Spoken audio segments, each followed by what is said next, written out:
तो क्लास अब हम सीखेंगे हमारे दूसरे सब टॉपिक के बारे में जिसका नाम है एजेंट्स ऑफ पॉलिनेशन।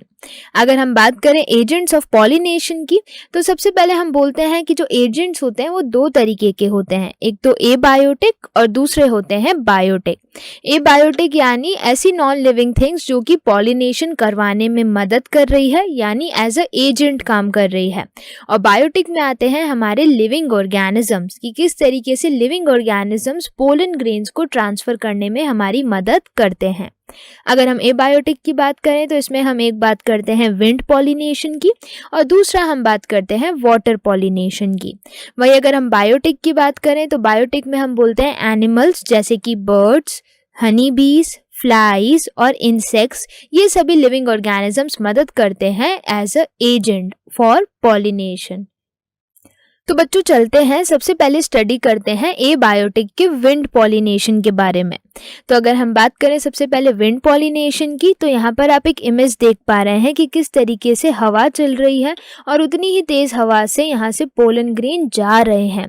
तो हमने बोला सबसे पहले transfer of pollens via wind is called as wind pollination, example corn. फिर हम बात कर रहे हैं क्या क्या अडेप्टेशंस हमें चाहिए विंड पॉलिनेशन के लिए। तो सबसे पहला अडेप्टेशन है there should be feathery and sticky stigma to trap pollen grains. जो स्टिग्मा होना चाहिए उसमें ऐसे धागे यानी फेदर लाइक स्ट्रक्चर निकले हुए होने चाहिए और वो चिपचिपा यानी स्टिकी होना चाहिए ताकि पोलन ग्रेन जो हवा से उड़कर आ रहे हैं वो फटाफट उस पर चिपक जाएं और फंस जाएं। हमारा दूसरा अडेप्टेशन है light weight pollens to be carried by winds. उसी तरह अगर हम बात करें पोलन ग्रेन्स की, तो जो पोलन ग्रेन्स होने चाहिए वो बहुत हल्के यानी लाइट वेटेड होने चाहिए ताकि वो विंड से आसानी से उड़कर चले जाएं। हमारा दूसरा अडेप्टेशन है non sticky pollens exposed anther. तो जो पोलन्स होने चाहिए वो चिपचिपे नहीं होने चाहिए, क्योंकि अगर वो स्टिकी हुए चिपचिपे हुए तो वो कैसे उड़कर जाएंगे अपने एंथर से। तो हम बोल रहे हैं कि जो एंथर्स हैं, पहली बात वो एक्सपोज्ड यानी ओपन अप होने चाहिए एयर में, और उसके जो पोलन ग्रेन्स हैं वो नॉन स्टिकी होने चाहिए। और लास्ट में हम बात करते हैं flowers have a single ovule inside each ovary. Pollens are produce in large numbers as most of them might not reach the stigma. तो इसमें हम बोल रहे हैं कि जो फ्लावर्स हैं उनके अंदर सिंगल ओव्यूल है हर एक ओवरी में, और जो पोलन ग्रेन बन रहे हैं, जो पोलन ग्रेन प्रोड्यूस हो रहे हैं इतने ज़्यादा नंबर में, उसमें हम बात कर रहे हैं ऐसा इसलिए हो रहा है क्योंकि हम बात करें विंड की वजह से पोलन ग्रेन्स कहीं ना कहीं लॉस्ट हो जाएंगे, सारे के सारे स्टिग्मा पे नहीं पहुंच पाएंगे। तो इसलिए जो पोलन ग्रेन्स हैं वो ज़्यादा नंबर्स में प्रोड्यूस होते हैं। तो क्लास जो दूसरे तरीके का पॉलिनेशन है वो होता है वाटर पॉलिनेशन, या उसे हम हाइड्रोफिली भी बोलते हैं। तो जैसा कि आप यहाँ पर इस इमेज में देख पा रहे हैं, दो प्लांट्स आपको दिखाए गए हैं जो कि एक्वेटिक प्लांट्स हैं यानी पानी के अंदर मिल रहे हैं।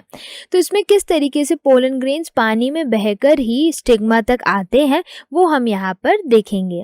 तो सबसे पहले हम बोल रहे हैं transfer of pollens via water, example Vallisneria, Hydrilla, Zostera. तो ये तीन ऐसे इंपॉर्टेंट एक्वेटिक प्लांट्स हैं जो कि वाटर पॉलिनेशन या हाइड्रोफिली परफॉर्म करते हैं।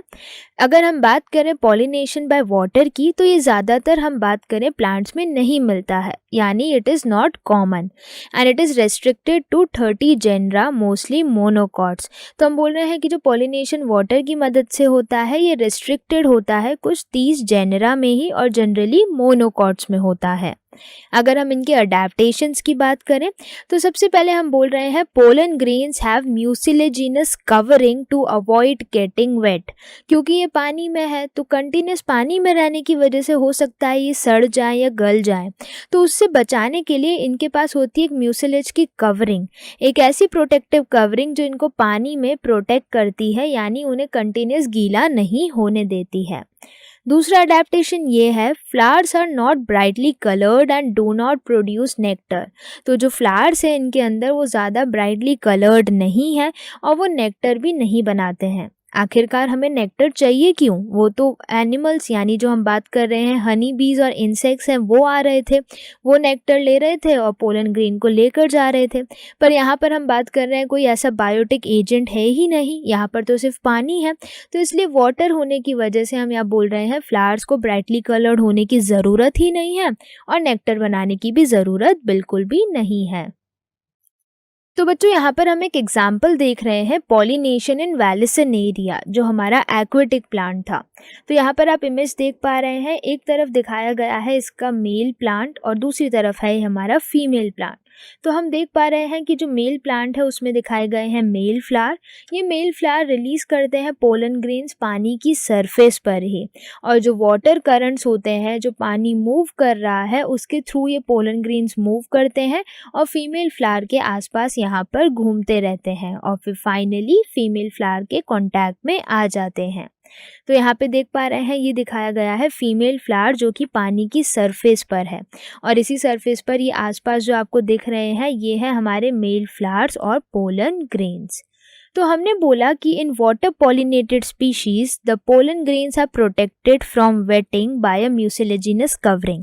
अभी अभी हमने सीखा था कि जो वाटर पॉलिनेटेड स्पीशीज हैं उसमें जो पोलन ग्रेन्स हैं वो प्रोटेक्टेड हैं एक कवरिंग से, म्यूसिलेज की कवरिंग से, ताकि वो गीले ना हो। तो बच्चों अब हम बात कर रहे हैं तीसरे टाइप की पॉलिनेशन की, यानी बायोटिक एजेंट्स की। तो पॉलिनेशन बाय एनिमल्स में सबसे पहले हम बात कर रहे हैं पॉलिनेशन बाय हनी बीज के बारे में। तो ये वाली इमेज आपने पहले भी देखी होगी। अगर हम इस इमेज को वापस रिवाइज या रिकॉल करें तो यहाँ पे आप देख पा रहे हैं किस तरीके से हनी बी यहाँ पर आ रही है, यहाँ से नेक्टर लेने के साथ साथ पोलन ग्रेन भी ले जा रही है और फिर फाइनली ये दूसरे फ्लावर पर आकर लैंड कर रही है। तो किस तरीके से ये एंथर से पोलन ग्रेन लाकर दूसरे फ्लावर के स्टिग्मा पे जा रही है, यानी एज अ एजेंट मदद कर रही है पॉलिनेशन में। इसलिए हमने इसे बोला पॉलिनेशन बाय एनिमल्स और उसमें भी पॉलिनेशन बाय हनी बी। तो यहाँ पर आप इमेज देख पा रहे हैं कि किस तरीके से एक मधुमक्खी पॉलिनेशन में मदद करती है। तो इसमें हम सबसे पहले बोल रहे हैं transfer of pollens via animals. कौन कौन से एनिमल्स? जैसे कि हनी बीज, इंसेक्ट्स, बर्ड्स, रोडेंट्स, रेप्टाइल्स। फिर हम बात करें इनके अडेप्टेशंस के बारे में, तो यहाँ पर हम सबसे पहले बोल रहे हैं flowers are large and bright in colour. क्योंकि अगर किसी भी इंसेक्ट को हमें अट्रैक्ट करना है तो उसके जो फ्लावर होने चाहिए प्लांट के वो बहुत बड़े होने चाहिए और बहुत ज़्यादा ब्राइट होने चाहिए कलर्स में, ताकि कोई भी इंसेक्ट उसकी तरफ अट्रैक्ट हो जाए। हमारा दूसरा अडेप्टेशन है फ्लावर्स में contain nectar glands that secrete nectar to attract animals. तो जो फ्लावर है उनमें नेक्टर ग्लैंड्स होने चाहिए, यानी वो नेक्टर एक स्वीट जूस बनाते रहना चाहिए, क्योंकि अगर कोई फ्लावर नेक्टर नहीं बनाएगा तो कोई इंसेक्ट उस पर आखिरकार आएगा ही क्यों। तो अगर फ्लावर को पॉलिनेशन करवाना है तो उसे नेक्टर भी बनाना चाहिए ताकि इंसेक्ट्स और ज़्यादा अट्रैक्ट हो सकें।